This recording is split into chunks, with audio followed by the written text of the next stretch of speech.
Remember the medieval India structure with ease, and with this ease, ace any examinations that you are appearing for, let it be the UPSC or the state PCS or any other examinations that you are attempting for. Hello and welcome. I am Veer Pratap, and in this session, we will be talking about the medieval India structure. यहाँ पर इस particular structure को discuss करने से पहले हमने previous sessions के अंदर we had spoken about the ancient India structure and उस स्ट्रक्चर के अंदर हमने लास्ट रूलर जो देखा था that was the Harsha and the post Harsha. अब जब हम मेडिवल इंडिया स्ट्रक्चर के बारे में बात करते हैं तो मेडिवल इंडिया ये स्ट्रक्चर स्टार्ट करने से पहले मैं आपको दो चीज़ें बताऊंगा कि मेडिवल इंडिया को हम दो भागों में डिवाइड कर सकते हैं। The first is the early medieval and the second is going to be the actual medieval. अब इन दोनों का हमने डिवीजन क्यों किया? अर्ली मेडिवल के अंदर क्या होता है कि अर्ली मेडिवल में हम देख रहे हैं कि जो भी इस्लामिक डायनेस्टीज़ हैं वो बस आ रहे हैं एंड वो जा रहे हैं। वेर एज मेडिवल के अंदर हम देख रहे हैं कि जो इस्लामिक लोग हैं वो लोग भारत के अंदर आए and they are establishing their dynasty here. So that is the basic difference. Now to just start with the medieval और एंशिएंट के अंदर डिफरेंस क्या है? The ancient dynasties, they were basically the dynasties that were ruling from India. Whereas जब हम medieval की बात करते हैं तो हम मेडिवल के अंदर हम बात कर रहे हैं इस्लामिक डिनेस्टीज़ की। सो जब से इस्लामिक डिनेस्टीज़ और इस्लामिक पीपल का इन्वेजन भारत के अंदर हुआ तब से हम मेडिवल इंडिया की स्टार्ट शुरू करते हैं। अब वो जो इन्वेजन्स हैं वो दो भागों में हम डिवाइड कर सकते हैं। एक तो सबसे पहले फेज़ के अंदर कुछ लोग बाहर से आए, इस्लामिक लोग बाहर से आए, उन्होंने भारत के जो सब कॉन्टिनेंट है, इंडियन सब कॉन्टिनेंट, उसको लूटा और वे वापस चले गए। दूसरा फेज़ ऐसा होता है कि जब कोई बाहर से भारत के अंदर आया, वो आने के बाद उसने अपना खुद का डिनेस्टी ही यहाँ पर इस्टेब्लिश कर दिया। सो इस हिसाब से जो आके वापस चले गए उसको हम अर्ली बोलेंगे, और जो इस्लामिक लोग बाहर से आके इंडिया के अंदर ही डिनेस्टी इस्टेब्लिश किया उसको हम बोलेंगे the actual medieval India medieval history. अब यहाँ पर अगर हम स्टार्ट करें अबाउट द स्ट्रक्चर, सो इस स्ट्रक्चर के अंदर हम क्या देखते हैं कि सबसे पहले होता है द अरब इन्वेजन्स। अब इन अरब इन्वेजन्स की बात करें सो अरब इन्वेजन्स मतलब द पीपल जो इराक और उन क्षेत्रों के अंदर रह रहे थे, the areas near by Iraq. So वहाँ से सबसे पहले एक व्यक्ति जो भारत के अंदर आते हैं, कुछ कारण होते हैं, रीजंस जिसके वजह से ये आते हैं। The first person to come to India was the Mohammad bin Qasim. कब आए थे ये आए थे 712 एडी के अंदर। आफ्टर मोहम्मद बिन कासिम अगर हम देखें the next person to come to, then यहाँ से हम आप क्या देखेंगे कि लगभग 300 ईयर्स का डिफरेंस है कि पहला इस्लामिक व्यक्ति जब भारत के अंदर आया, after him near about 250 to 300 years later the first person to arrive in India was the Ghazni, okay, the Mahmud of Ghazni. अब यहाँ पर भी there are other reasons for the Mahmud of Ghazni to come to India. अब when Mahmood Ghazni आ रहे हैं तो यहाँ पर आने के बाद वो बस लूट रहे हैं और वापस चले जा रहे हैं। जैसे कासिम आए और लूटा एंड देन वो वापस चले गया, वैसे ही गजनी आया, लूटा और वो वापस चले गया। तो इसी प्रकार से भारत गजनी के रेडों से भी परेशान था। अब गजनी के बाद अगला जो इन्वेजन भारत के अंदर आता है that is going to be the Mahmud Ghuri invasion. Okay, ये जो घुरिड व्यक्ति का ये जो घुरिड डायनेस्टी का था ये भारत के अंदर आता है, और ये भारत के अंदर आने के बाद लूटता है, और लूटने के साथ ये थोड़ा बहुत कंट्रोल जमा के रखता भी है, लेकिन वो इधर से उधर जाते रहता है। ओके, वो एक जगह कभी स्टेशन नहीं रहता। लेकिन जब मोहम्मद घुरी का डेथ हो गया, सो इस डेथ के बाद जो उसके जनरल्स थे, उसके मिलिट्री जनरल्स थे, उन मिलिट्री जनरल्स में से एक मिलिट्री जनरल जो था that is the Qutubuddin Aibak. Qutubuddin Aibak ने यहाँ पर अपना खुद का एक डिनेस्टी इस्टेब्लिश किया डेथ होने के बाद मोहम्मद घुरी का। अब वो जब उसने डिनेस्टी इस्टेब्लिश किया, मतलब डिनेस्टी इस्टेब्लिश कर रहा है तो वो भारत के अंदर ही अब रहेगा। तो that is why we call from this period as the medieval period. और दिल्ली सल्तनत यहाँ पर जो डिनेस्टी बनाया गया कुतुबुद्दीन ऐबक के द्वारा उसको हम स्लेव डिनेस्टी बोलते हैं। लेकिन कुतुबुद्दीन ऐबक से पहले जो भी ये तीन लोग थे, घुरिड था, देन गजनी था एंड अरब था, ये सब किस में आएंगे? अर्ली मेडिवल में आ जाएंगे, क्योंकि ये आ जा कर रहे हैं। जब कुतुबुद्दीन ऐबक ने अपना सबसे पहला डिनेस्टी इस्टेब्लिश किया, ओके, सो वो डिनेस्टी को हम बोलते हैं the slave dynasty. Okay, slave dynasty भी बोल सकते हैं, या तो मामेलुक डिनेस्टी भी बोल सकते हैं, या तो इल्बारी डायनेस्टी भी बोल सकते हैं।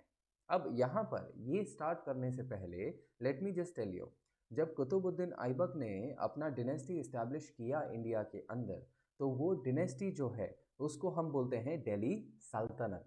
नाउ दिल्ली सल्तनत सिर्फ कुतुबुद्दीन के डिनेस्टी को ही इंक्लूड नहीं करता है, दिल्ली सल्तनत जो है वो अन्य डिनेस्टीज को भी इंक्लूड करता है। मतलब दिल्ली सल्तनत में लगभग 5 अलग अलग डिनेस्टीज को इंक्लूड करके एक दिल्ली सल्तनत बनाया जाता है। ठीक है, सो that is one another point. अब इस दिल्ली सल्तनत के अंदर, दिल्ली सल्तनत के अंदर जब हम इन 5 डिनेस्टीज के बारे में बात करें, सो इन 5 डिनेस्टीज के अंदर जो सबसे पहला डिनेस्टी है that is going to be the slave dynasty, जिसको बनाया है किसने? कुतुबुद्दीन ऐबक ने। अब ये स्लेव डिनेस्टी जो है इसका टाइम पीरियड क्या होता है? 1206 टू 1290 एडी। अब ये 1206 टू 1290 एडी का जो टाइम है, इसमें बहुत सारे रूलर्स जो स्लेव डिनेस्टी के थे उन्होंने यहाँ पर अपना रूल को इस्टेब्लिश किया। Okay, so that is the first thing. अब इसमें the first ruler is the Qutubuddin Aibak. ये जब भारत के अंदर रूल करेंगे तो it is going to take near about he will be ruling for nearly 4 years। Alright, so इन 4 सालों के अंदर वो कुछ ना कुछ काम वगैरह भी करेंगे। इसके अलावा जब हम आगे बात करते हैं, so the another person is Shamsuddin Iltutmish. Okay, this person Iltutmish, अब ऐबक के बाद कोई और व्यक्ति बैठे थे, बट इल्तुतमिश ने उनको डिथ्रोन करके खुद का रूल एस्टैब्लिश किया। और Iltutmish was one of the successful rulers जिसने एक्चुअल में स्लेव डायनेस्टी को अपना एक बेस दिया। ठीक है, इनको कहीं ना कहीं, इल्तुतमिश को कहीं ना कहीं रियल फाउंडर भी बोला जाता है of the Delhi of the slave dynasty. ठीक है, इसको रियल फाउंडर भी बोला जाता है।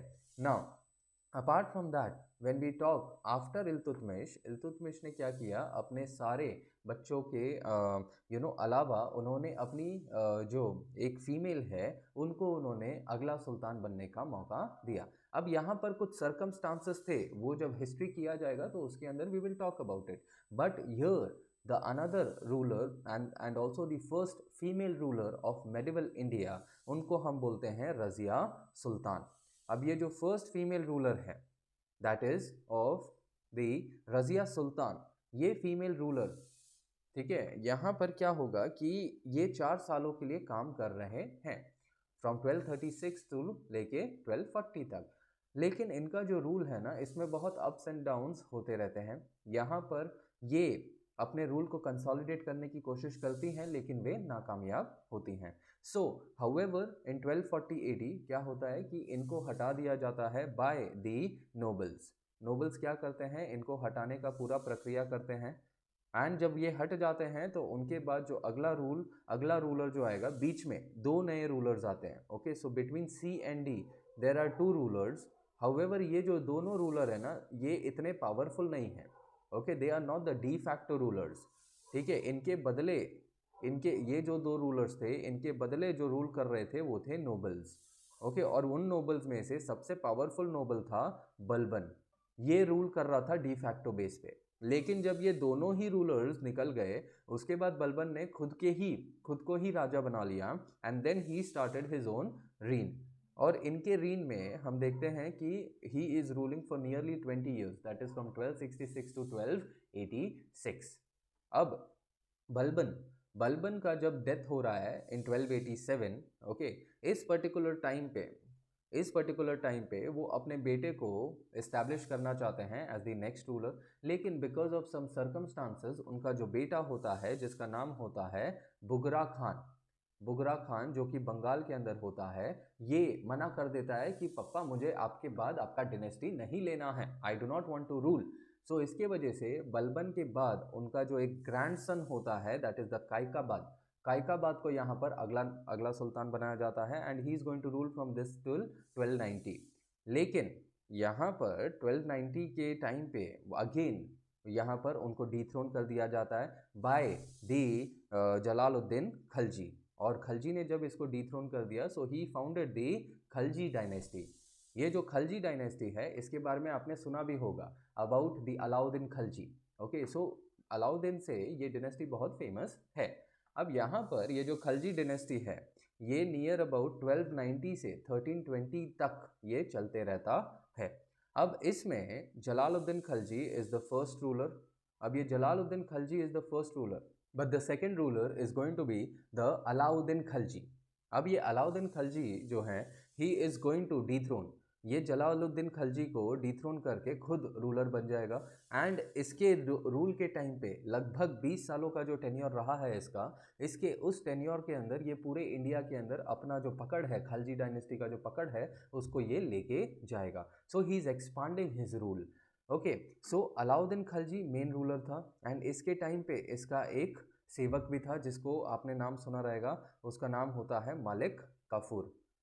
ओके, मालिक काफूर। मालिक काफूर इज द पर्सन जिसकी मदद से अलाउद्दीन खलजी ने पूरे इंडिया के अंदर, मेजरली पूरे इंडियन सब कॉन्टिनेंट के अंदर अपना जो रूल है उसको लेके गया।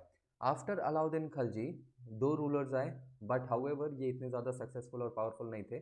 फाइनली खुसराउ शाह को डिफीट कर दिया द तुगलक डायनेस्टी के फाउंडर ने, that is the Ghiyasuddin Tughlaq.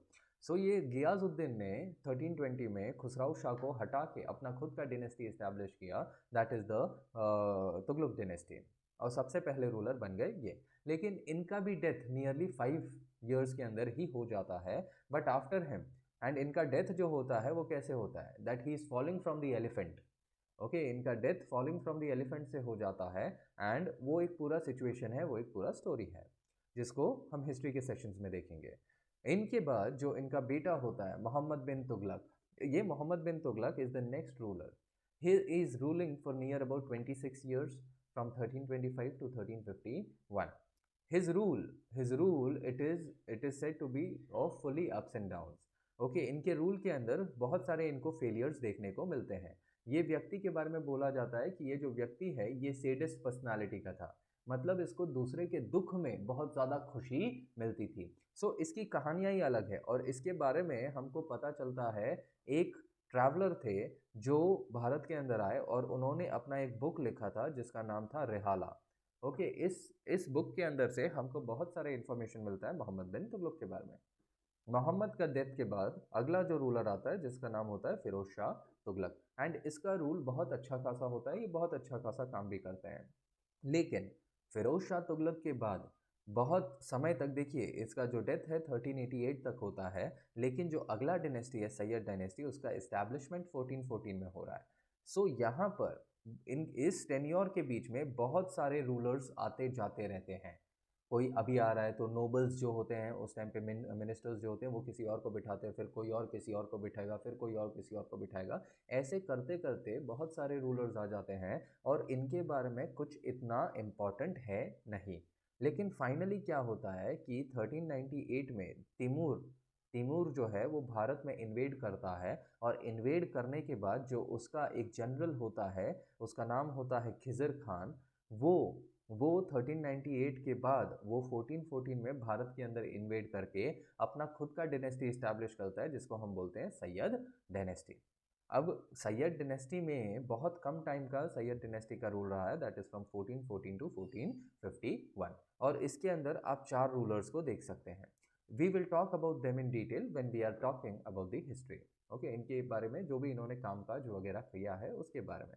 After the Syed dynasty 1451 में जो बहलूल खान लोधी होते हैं, बहलूल खान लोधी डिफीट कर देते हैं to the this the last ruler that is the Alam Shah, and वो फिर जाके अपना दूसरा डायनेस्टी इस्टेब्लिश करते हैं, that is the Lodhi dynasty.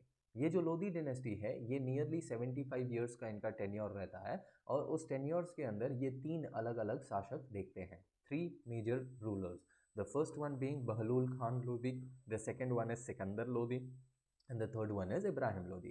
आपने आगरा का नाम सुना रहेगा, so the Agra it was constructed by Sikandar Lodi, and finally जो इसके last ruler रहते हैं that is the Ibrahim Lodi, he is going to meet with the Babar in the first battle of Panipat, और ये first battle of पानीपत में इब्राहिम लोदी हार जाते हैं, और इसके बाद अगला डायनेस्टी जो बनता है that is the Mughal dynasty.